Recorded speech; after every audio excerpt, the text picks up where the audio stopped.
There is a version of Danny DeVito's life that Hollywood would have written for him. Goes like this. Small man from a difficult childhood claws his way through rejection and poverty and physical pain to reach the top of an industry that told him he didn't belong. He wins. He gets the roles. He gets the recognition. He gets the girl. Credits roll. Audience feels good. Everyone goes home satisfied. Hollywood loves that story because Hollywood invented that story. It is clean and it is linear and it ends at the right moment. The moment of arrival, the moment of triumph, the moment before life gets complicated again. The actual story of Danny DeVito does not end at that moment. It doesn't end at all. It is still happening at 81 years old, in a restaurant where two people who have known each other for more than 50 years sit across a familiar table and talk the way people talk when they have run out of any reason to perform for each other. It is happening in daily phone calls between two houses less than a mile apart. It is happening in a shared Netflix account and text messages sent between separate living rooms and grandchildren's birthday parties where a man who was told his whole life that he was the wrong shape for the frame sits at the center of a family that chose to be built around him. This is not the story Hollywood would have written. It is more complicated than that, and more true, and it raises a question that the clean version never has to answer. What happens to love when it refuses to resolve itself into something the world recognizes? That question is where this story actually lives. And to understand it, you have to go back much further than the films. You have to go back to what Danny DeVito was made of before anyone had given him a reason to be anything at all. Neptune, New Jersey. November 17, 1944. Julia DeVito is 40 years old and has already raised several children and does not want another one. She will say this plainly years later, with a specific directness of someone who stopped softening her truths a long time ago. 4 words of rejection followed immediately by 6 words of pride, and a small boy left to navigate the space between them for the rest of his life. He carried both. He never put either one down.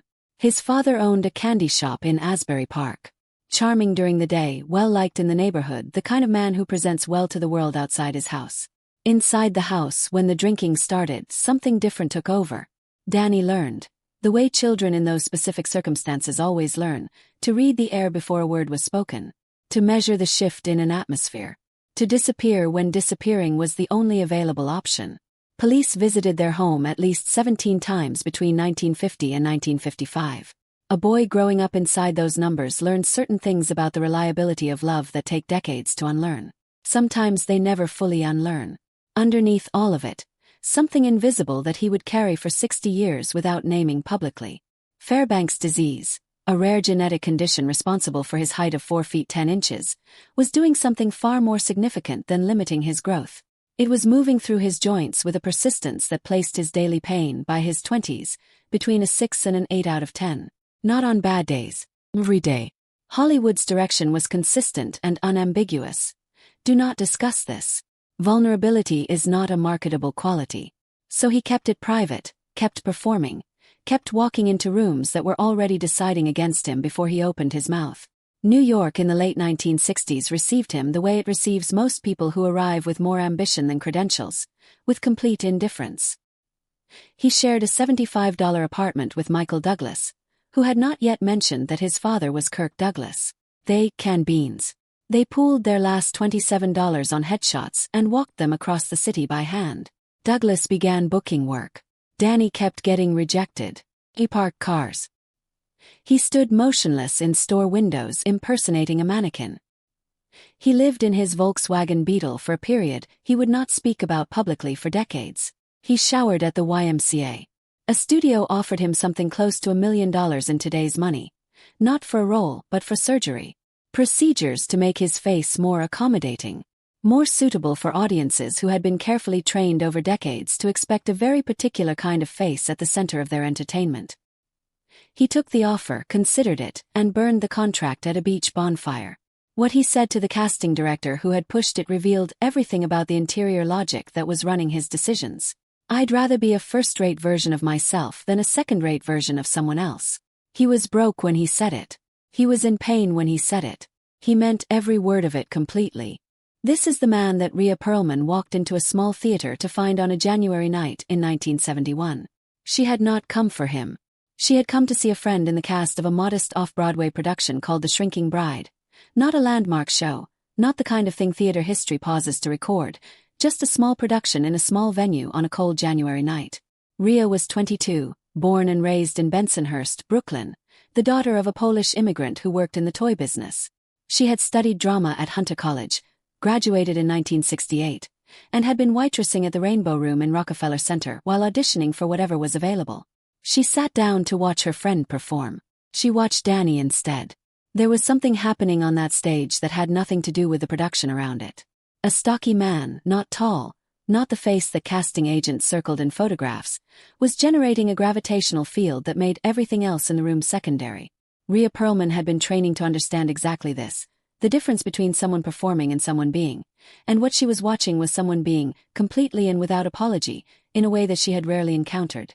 When the show ended, she asked around, "Did he have a girlfriend?" "No." She did not require an introduction. She crossed the room and made her interest entirely clear. "I came on to him big time," she would say years later, still laughing in the specific way of someone describing a decision they have never once regretted. They went to dinner. They talked for hours. Danny would say later that he knew within 22 minutes. Not hope. The certainty of someone who has spent enough time in the wrong rooms to understand immediately when he has walked into the right one. 2 weeks later, she moved into his apartment. And this is where the story the world has been told tends to move quickly. Past this moment toward the fame and the films and the marriage and eventually the separation and the reconciliation, because the years between that January night and the arrival of Taxi in 1978 are the years that don't make for easy storytelling. They are the years of continued rejection and continued poverty and continued pain managed in silence. They are the years that actually built everything that came after, and they are the years that are most consistently skipped. What was being constructed in those years was not a career. It was a foundation. The specific, load-bearing kind that invisible things are made of, the capacity to absorb rejection without internalizing it, to maintain a sense of self so complete that no external assessment can fundamentally alter it, to know with a certainty that requires no external confirmation exactly who you are and what you are building toward. Rhea did not give Danny that capacity. He had already demonstrated it when she met him. It was precisely what she had seen from across the theater. What she gave him was something different and in some ways more essential. She gave him a witness. Someone who had chosen him before the credentials existed, who had no investment in the performance, who knew the difference between the man and the mythology that would eventually be built around him. The difference that makes is not sentimental. It is structural. There is a specific kind of groundedness that comes from being known by one person with complete accuracy, and it shows up in the work in ways that are difficult to articulate but impossible to miss. The audition for Louis De Palma in Taxi, the 7-minute monologue that silenced a room and led the show's creator to threaten resignation if Danny wasn't cast, did not emerge from ambition alone. It emerged from someone who had been, for 7 years, consistently and accurately seen. Who did not need the room's confirmation because he already had someone else's. He signed the Taxi contract without negotiating, accepting 40% less than his co-stars. The money was not the point. It was never the point. Michael Douglas had held firm against studio resistance to get him cast as Martini in One Flew Over the Cuckoo's Nest in 1975. Less than 6 minutes of screen time that reviewers are still reaching for language to describe 50 years later. And Danny had noted the film's 5 Academy Award wins and the absence of his name from the nominations list and moved forward without visible resentment. He was building something that operated on a different timeline than award seasons. When Rhea joined the Taxi cast in its 2nd season as Zena Sherman, the producers made the understandable assumption that the chemistry they were witnessing was the product of exceptional acting. It was exceptional acting. It was also the specific texture of 2 people who had been living together for years, who had no remaining need to perform for each other, who were playing a fictional relationship while living a real one and allowing the reality to show through in ways the audience felt without knowing what they were feeling. They married in January of 1982. 11 years after that theater. No fanfare, no production, no moment designed for anyone else's consumption. That same year, Rhea began Cheers, and the role of Carla Tortelli began earning her the 4 Emmy Awards that would make her one of the most beloved figures on American television for a decade. Danny talked about her wins with a pride that contained no ambivalence, no competition, no complexity. Just the clean, uncomplicated satisfaction of watching someone you have always believed in be believed in by everyone else. Jersey Films came next, built in the margins of everything else. Evenings, weekends, the spaces between filming schedules and the logistics of raising Lucy, born in 1983, Grace in 1985, Jacob in 1987, Pulp Fiction, Erin Brockovich, Out of Sight, Garden State. When Quentin Tarantino had been turned away by studios that found his vision too unruly to back, Danny and his partner said yes. $8 million office space, no interference. Tarantino promised a $25 million film on $8 million. He delivered it. But the detail that reveals the most is not the outcome. It is the instinct that preceded the outcome, the willingness to recognize something real and back it before the world had confirmed it was worth backing. That instinct had a template. It had been demonstrated first on a January night in 1971 by a woman who bet everything on a man the industry had not yet agreed to notice. Matilda arrived in 1996 and gave audiences the clearest visible picture of what the partnership actually looked like. Danny directed. He and Rhea played the Wormwoods. Monstrous, cartoonish, somehow genuinely unsettling in the specific way that requires two people to understand each other's timing with complete precision. Their children appeared in small roles. And the young actress at the center of the production, Mara Wilson, was managing her mother's cancer diagnosis while filming. Danny and Rhea became her shelter. Quietly, without announcement, without the self-conscious performance of generosity that public generosity usually requires. Danny arranged a private hospital screening of a near-final cut so that Mara's mother could see the completed film before she died. No press release. No interview mention. A thing that needed doing done. Mara Wilson would say years later that they had made something unbearable slightly more bearable. She has not forgotten it. She will not. Then October 2012. And the announcement that landed on a watching public like a door closing on something they hadn't known they needed to stay open. 30 years of marriage. More than 40 years together. Separated. The reaction from people who had never met either of them revealed something important about what Danny and Rhea had represented without intending to. Evidence, in a landscape almost entirely composed of manufactured intimacy, that something real was possible. That two people from real places could build something genuine and sustain it across the kind of time that tests everything. They did not divorce. 5 months later they reconciled. 38 therapy sessions. The restaurant where they had eaten on early dates, reserved again. Two people sitting across a familiar table deciding whether the thing they had built was worth rebuilding. They decided it was.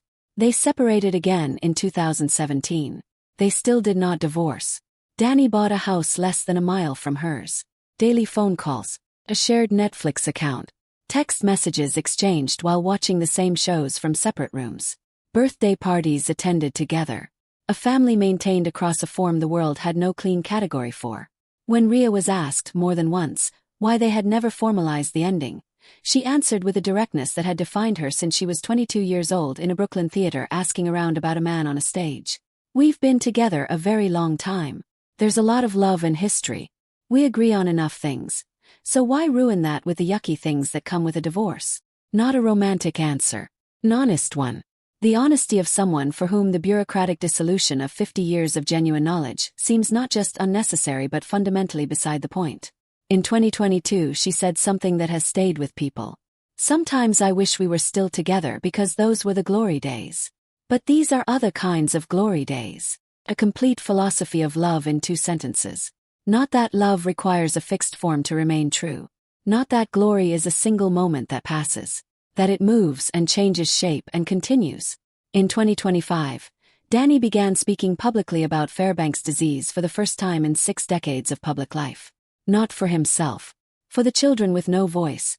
For the people carrying daily pain in the same private silence he had maintained across an entire career. He had been donating to bone condition research for years. More than $12 million, none of it under his name, none of it attached to any announcement. The giving had been continuous and quiet the entire time the fame was loud. The part of him that was most consistently himself was always the part he kept most carefully out of sight. Rhea saw that part on a January night before any of the rest of it existed. She moved toward it without hesitation, without calculation, without waiting for the world to confirm that it was worth moving toward. She has been moving toward it in one form or another, for more than 50 years. At 81, Danny DeVito describes his life in the plainest language he can find. Daily conversations, family gatherings, grandchildren, a restaurant table that hasn't changed.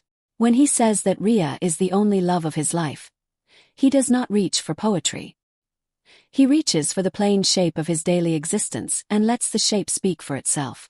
And what the shape says, if you look at it honestly without the clean arc that Hollywood would have preferred, is that this is what love actually looks like when it is not performing for an audience.